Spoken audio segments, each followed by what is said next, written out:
Sure. Because that's between you and I. Sure. Thank you for coming.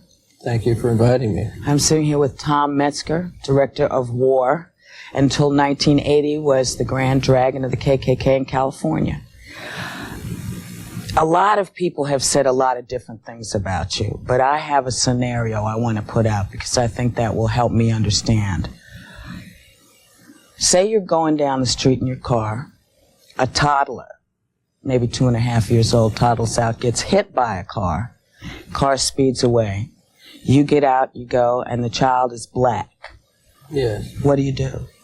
I do what I would expect anybody would do, and that's get the kid help, medication, whatever. Under those conditions, that's exactly what I would expect anyone who is associated with me to do. Strangely enough, that's not the answer most people would expect to hear from you, but we'll be right back.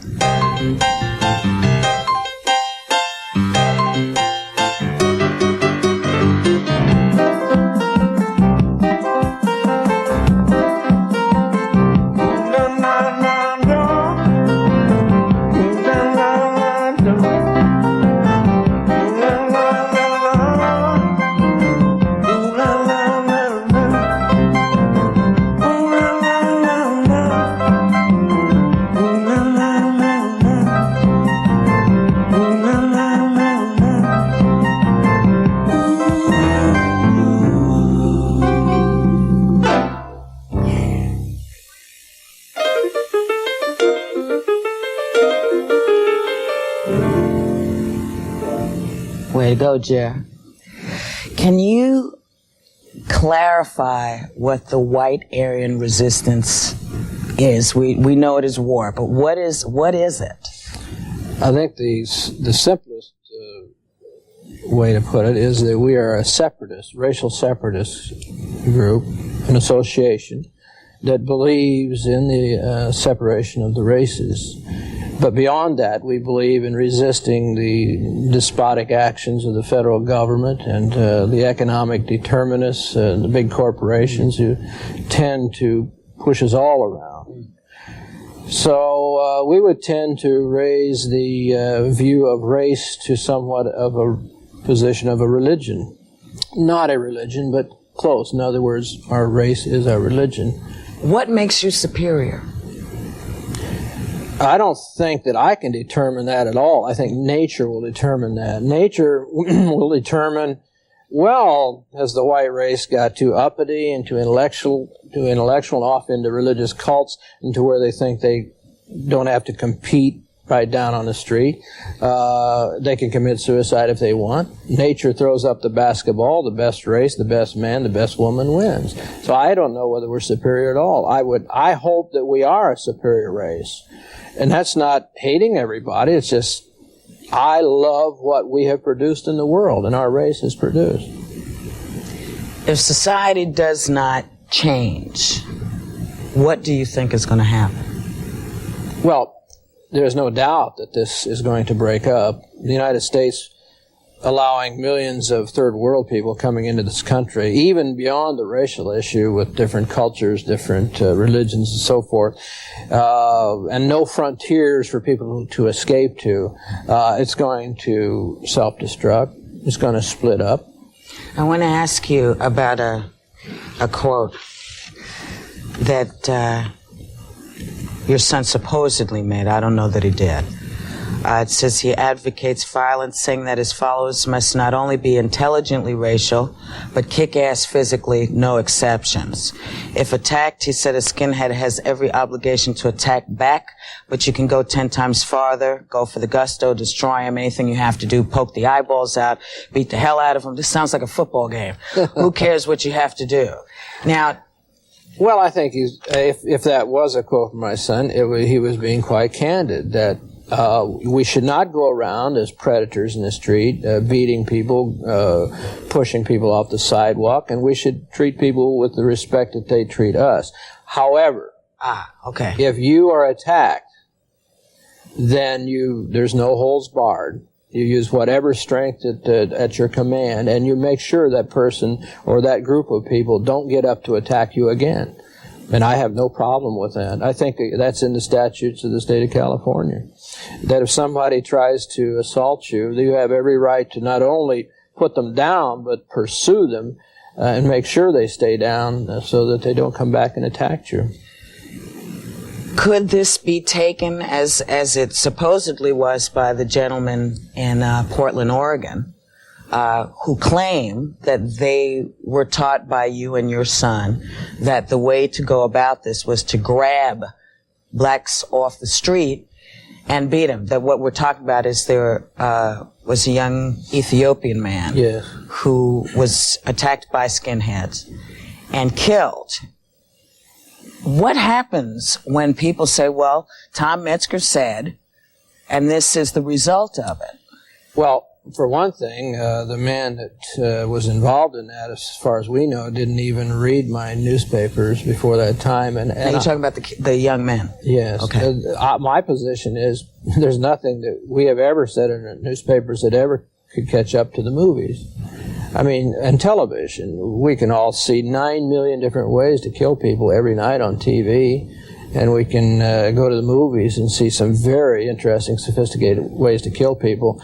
So the fact that Tom Metzger publishes a newspaper, which some of it could be construed as violence, is sort of nonsense. I've seen some of the cartoons that are in there. They're pretty raw. They are. And they are very inflammatory.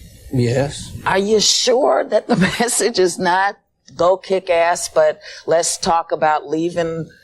Actually, sure, the cartoons are very graphic. We get their attention, but then read the articles about environment. We talk about the environment and race. We talk about all kinds of things in there, and a lot of history that young white kids and other people need to read about. This wasn't this wonderful, great country 100 years ago if you were a working man, working 16 hours a day and making 20 cents an hour. But most of the people who were working 16 hours a day making 20 cents an hour were from other countries. Because a lot of the white people that were here in New York, all the immigrants that came over from Russia and Germany, I mean, they weren't making any money. All the rich white people were making money. Well, no, these people, see, we don't separate the Irish and the Germans. That's right, white. they're white. Okay. So they all come in here, and then we did have a melting pot to a degree, and after a few generations, the Italians were marrying the Irish, and the English were marrying the Germans. And that's okay, because it's pretty much the same thing. That's right, but it does not seem that the black race is an assimilable race, directly, mixing with the whites, totally, to be accepted. It's not going to happen. So I recommend to every black young person out there to be a black nationalist, to be a black separatist, be proud as hell of your race, and go for the best thing you can for your race, and let's sit down and talk. And sometimes they're going to find out to the people they thought were their worst enemies could be their best friend, because we don't lie to them. And I won't lie to you. I believe the black race has been used worse since they've been released from slavery than they were before. Why is that? Well, I think that the black leadership in this country has sold out to the transnational corporations, just like the white leadership has. I believe that the black race is, as long as you, as the Uncle Tom it, and suck up to the white man, they are given better jobs and they get better careers and things like that. But when they say, like Farrakhan and Malcolm X at one time said, hey, we don't need that, you know, we're black, we want to have a black nation or whatever, then they're horrible. Like the young black man I know in Portland, the DJ and the talk show man, a blind man, who made the mistake of being nice to me, having me on his show. The station was broken into. The whole place was ransacked. His Braille machine was broken up, and I gave them money to fix it. And then the FBI wouldn't investigate it because, hey, he was friendly to Tom Metzger. Because so is this a trend? Should we be locking this building up? Absolutely. A black person who speaks to me and negotiates with me on a one-to-one basis had better watch out. And better say the right things. Well, I have to tell you, those days of watching out are over for me. Good. You know, because I don't care. I'm curious because, frankly, one of the things I want to know is, and you've answered this, but I want to voice it anyway. I want to know where it comes from. Where is racism born? What is it? Well, there's people that come into it because they're raised in it, a lot of people. And myself, there was no black person ever did any real bad thing to me. In fact, when I first moved into Fallbrook, I loaned a black fellow some money to help pay for his down payment on his house, things like that. It wasn't somebody stealing my bicycle when I was a kid. I educated myself into being a racial separatist. I read the anthropological books. I read the history of the races. I just kept reading and reading. I read reports on genetic research and all of these things from Arthur Vining's labs and all over. And it's all there if you put it together that there is differences in the races. And i.e., if there's that much of a difference, then we should separate and each go for its as far as it can go, but not together. I'd miss talking to you. We'll be right back. I could call you on the phone. You could. Well, Tom. God. Now, see, I think dialogue's important. We were talking a second ago, and we were just discussing whether we were all created equal, as supposedly God said. You're not big on God, organized religion. No, I don't buy that at all. Yeah.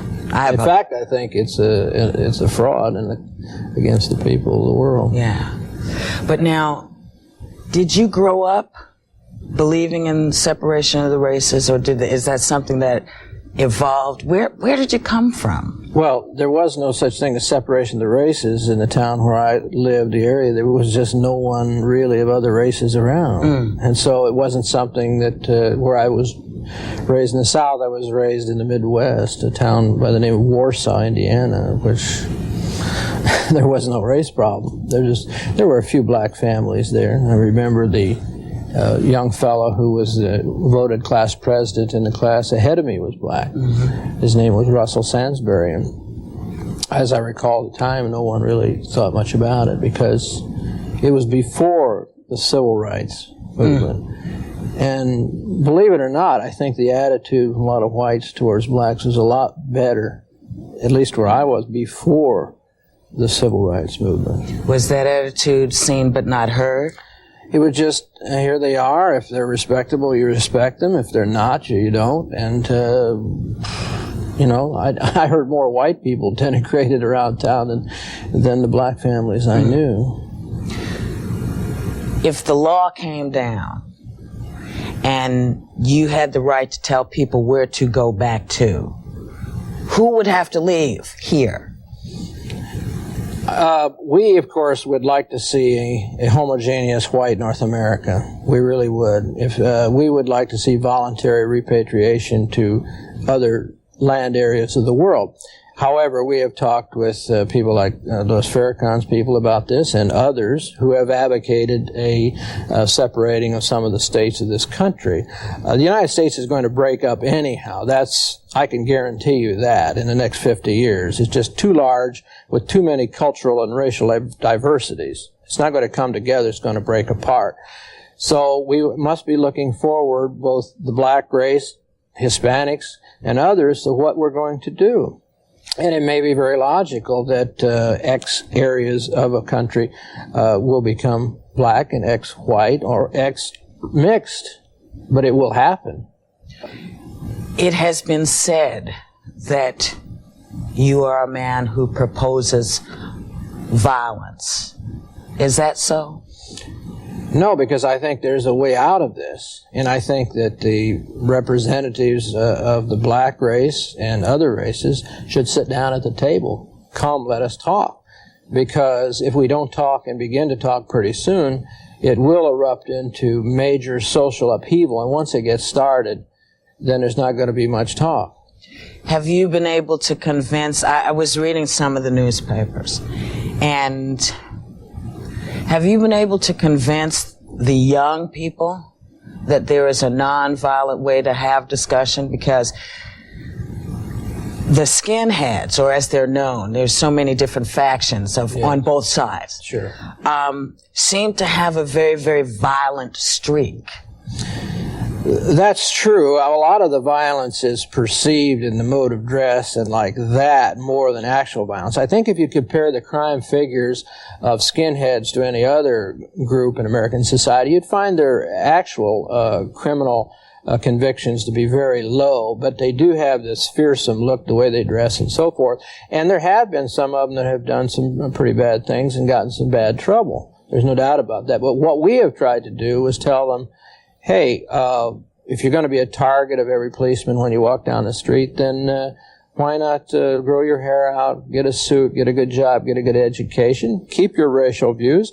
You're not going to solve this problem by beating people up in the street. You're not going to solve this problem by grabbing a black person or any other person and killing them. We're talking about major change, political change has to come in this country, and it can't start there. We have to go higher up. Have you raised your children as separatists, or have you given them the opportunity to go out and meet different types of people and come to their own decision? My kids have been exposed. I have a giant library of thousands of books. Most of the books are critical of my position. They've been encouraged every time they come home from school with an argument from a teacher. Mm-hmm. Well, fine, now let's read about it and talk about it. And for the most part, they've come away and said, yeah, your logic is correct. Mm-hmm. And if my premise is correct, my logic is correct, then we're correct. I mean, if my premise is wrong, that all races are equal, we're all just one big happy family, then I'm totally wrong. But aren't we? No. We developed over millions of years in different ways, different areas of the world. And we're the Icemen from the north, as we've been called. Well, I'm the warrior from the south. We'll be right back.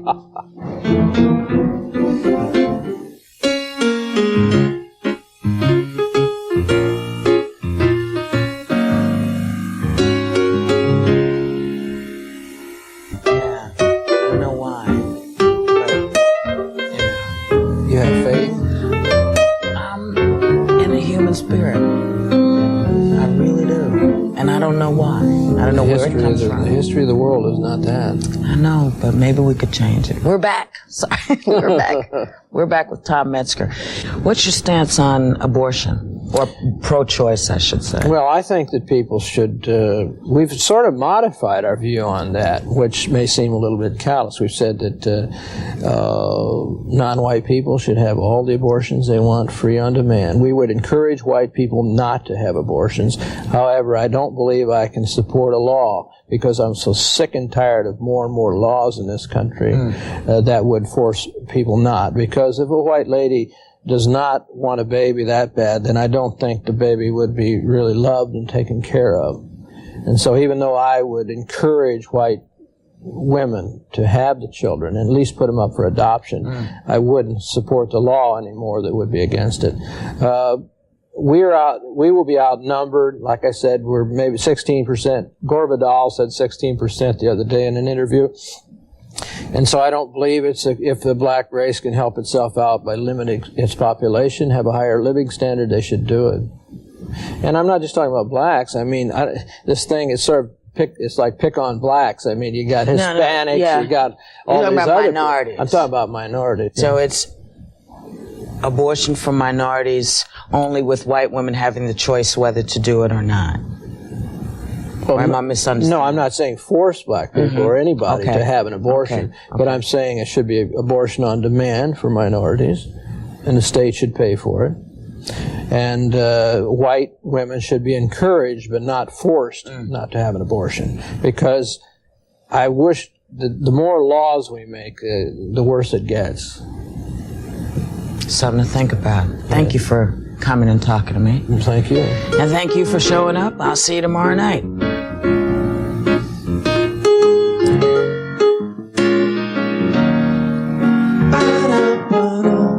Night Court is next on KUSI. Then at midnight, Tom Selleck stars in Magnum P.I.